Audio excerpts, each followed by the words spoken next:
Karjan national highway number 48 ઉપર crane અને trailer વચ્ચે અકસ્માત થયો। વડોદરાથી કરજણ તરફ આવતા લાઇન ઉપર અકસ્માત થયો। ક્રેન અને ટ્રેલર વચ્ચે અકસ્માત થતા ટ્રેલર વાહન ચાલક સ્ટીયરિંગ પરથી કાબુ ગુમાવતા અકસ્માત થયો છે। ટ્રેલર વડોદરા તરફથી કરજણ આવતા અકસ્માત થયો છે।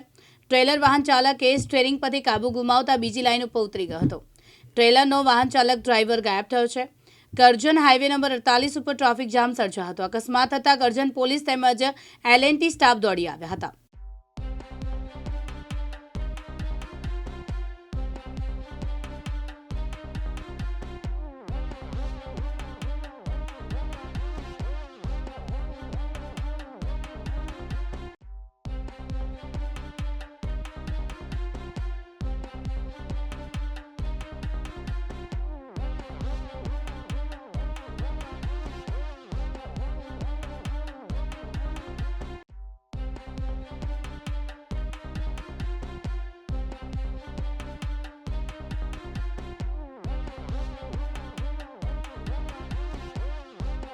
મનોજ દરજી, દિવ્યાંગ ન્યૂઝ, કરજણ, વડોદરા।